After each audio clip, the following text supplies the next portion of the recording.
या मुस्लिम समाज लड़ा रहा है। ये शालम गुड्डू जमाली ये चुनाव क्लियर कट इसलिए जीत रहा है कि गुड्डू जमाली को सर समाज लड़ा रहा है, मेरा हिंदू भाई भी लड़ा रहा है।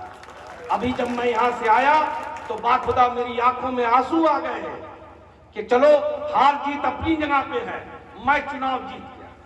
इसलिए जीत गया कि आज के इस बिगड़े हुए दौर में इतनी तो इज्जत अल्लाह ने दिया है कि मेरे भाइयों ने, मेरे हिंदू भाइयों ने, वहां के व्यापारी मंडल ने, सारे लोगों ने आगे बढ़ के माला पहना है।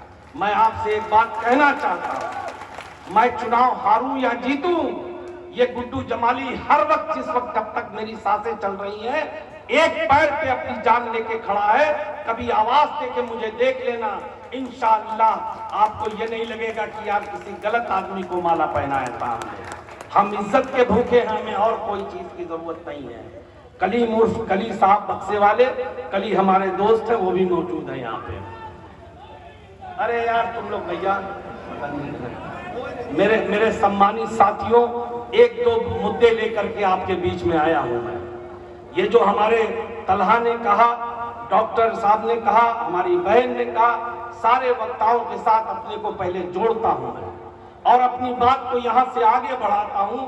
ये चुनाव ये कोई मामूली चुनाव नहीं है, कहने को ये बाई इलेक्शन है। इसके हार जीत से ये बात सही है कि सरकार के ऊपर कोई फर्क नहीं पड़ने वाला है, लेकिन जानते हैं इस देश और इस प्रदेश की राजनीति और खास तौर से आजमगढ़ की राजनीति में एक तारीख लिखी जाएगी। और तारीख यह लिखी जाएगी कि जब तक कोई राजनीतिक नेता घमंड में चोर आजमगढ़ की जनता के सम्मान को रो देगी, तब आजमगढ़ के सब समाज के लोग एकजुट होकर उनको खदेड़ने का काम करेंगे।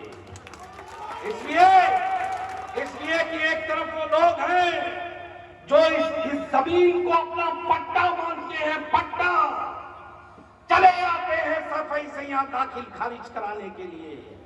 आज मैं हूं, कल मेरा बेटा आएगा, परसों मेरा पोता आएगा, वाह भाई वाह। और एक साहब है दूसरा दल जिसको लगता है कि अब तो कोई योग्य व्यक्ति इस आजमगढ़ में है ही नहीं।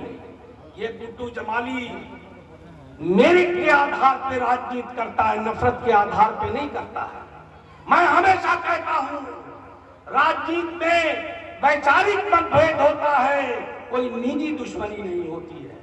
इसलिए खुले दिल और खुले मन से इस बात को कहता हूं, हर दल में योग्य व्यक्ति हैं इस जिले में, हर दल में योग्य व्यक्ति हैं, चाहे भाजपा हो, चाहे समाजवादी पार्टी हो, चाहे बहुजन समाज पार्टी हो। मैं अकेला नहीं हूं, मेरे अलावा भी योग्य लोग हैं। आप लोकल प्रत्याशी भेजिए, लोकल लोग होंगे। आपको हमने 10 साल एमपी बना के रखा, अरे इससे बड़ा जिल्लत और क्या होगी। आपने हमारे मुंह पे थूका है।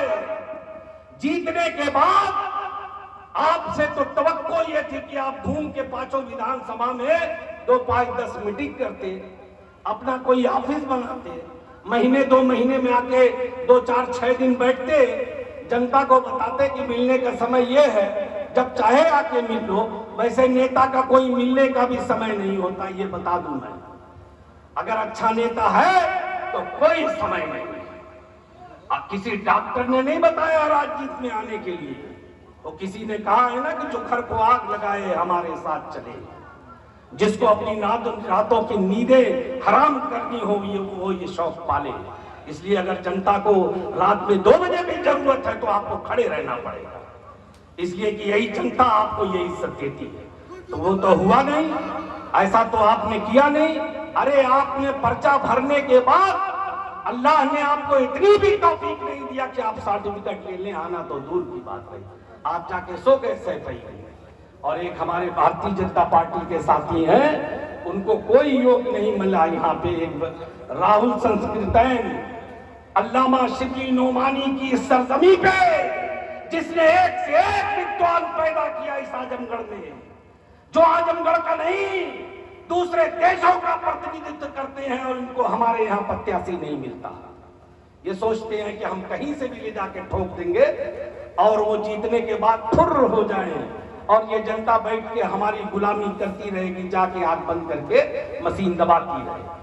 तो मुझे तो बड़ी खुशी है, इसलिए नहीं कि मैं खाली एमपी बनने के लिए बहुत लालायित हूं। मैं हमेशा कहता हूं मैं नेता बाद में हूं, पहले एक सामाजिक कार्यकर्ता हूं और एक गैरतमंद इंसान भी हूं।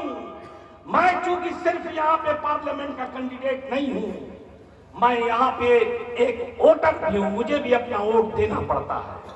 ये जो लोग आते हैं ना, अभी चर्चा हो रही थी, फुर फुर लेके पूरी फौज चल रही है। अरे जब तोहरा गढ़ है